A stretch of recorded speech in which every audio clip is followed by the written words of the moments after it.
आपण जर राजसाहेबांची पूर्ण मुलाखत जर बघितली असेल, मी काय राजकीय विश्लेषक नाही, पण पूर्ण महेश मांजरेकरांनी घेतलेली जर मुलाखत बघितली असेल तर त्याच्यामध्ये त्यांनी अनेक युतीमधले किस्से सांगितले आणि कशा पद्धतीनं महाराष्ट्र हा आमच्या सगळ्यांपेक्षा मोठा आहे हे राजसाहेबांनी सांगण्याचा प्रयत्न केला. परंतु युती कोणाबरोबर करावी हा राजसाहेबांचा आणि त्यांच्या पक्षाचा प्रश्न आहे. पण मी जे वाचलं आहे, जे मी ऐकतो, जो राजसाहेबांचा या महाराष्ट्राला अनुभव आहे, ते स्वतःचा विचार असणारे आणि स्वतःचा विचार कधीही बाजूला न करणारे एक नेते आहेत.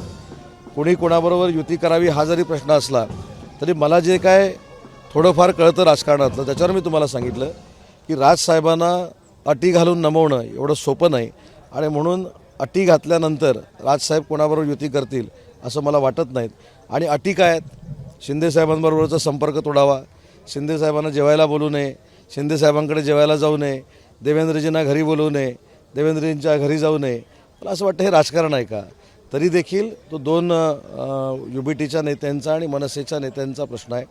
परंतु काल मनसे नेते संदीप देशपांडेंची देखील मी मुलाखत बघितली आणि त्याच्यानंतर त्यांचे नेते अमेय खोपकर यांचं देखील ट्विट बघितलं. त्याच्यामुळे ह्या मुलाखत आणि ट्विट बघितल्यानंतर तुमच्या बरंचसं लक्षात आलं असेल.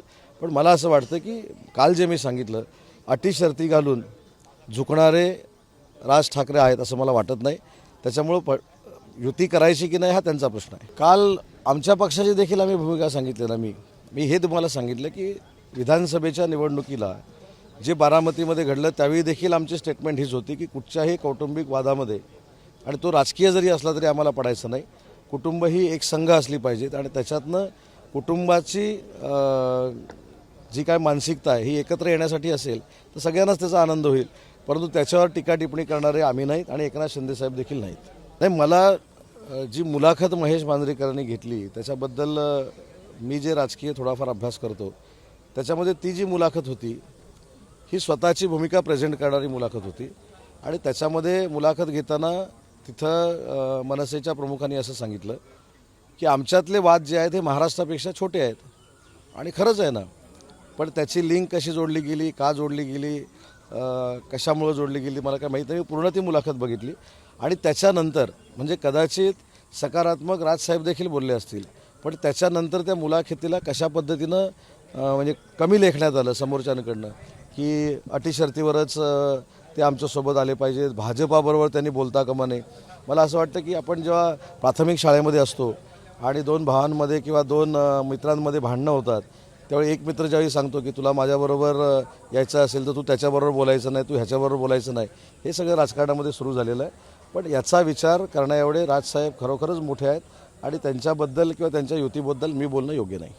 हे मराठीचा मुद्दा पुढे करत असताना त्या दोघांनी काय करायचं हे मी कसं काय सांगू शकतो?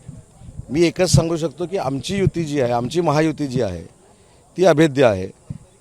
आमचे नेते, मुख्य नेते एकनाथ शिंदेसाहेब असतील, आमचे महायुतीचे मुख्यमंत्री देवेंद्रजी फडणवीस असतील आणि अजितदादा असतील, यांची युती अभेद्य आहे. काल मुख्यमंत्री महोदयांनी देखील सांगितलेलं आहे. आणि महायुतीमध्ये आम्ही सगळ्या स्थानिक स्वराज्य संस्था जिंकू असं देखील देवेंद्रजींनी सांगितलेलं आहे. त्याच्यामुळे मला असं वाटतं की तिन्ही नेत्यांचं मन हे घट्ट आहे, एकत्र आहे, कॉन्क्रीट आहे. त्याच्यामुळे स्थानिक स्वराज्य संस्थेच्या निवडणुका आम्ही महायुतीच्याद्वारे लढून सगळ्या जिंकू हा विश्वास मला देखील शिवसेना म्हणून आहे. एबीपी माझा, उघडा डोळे बघा नीट.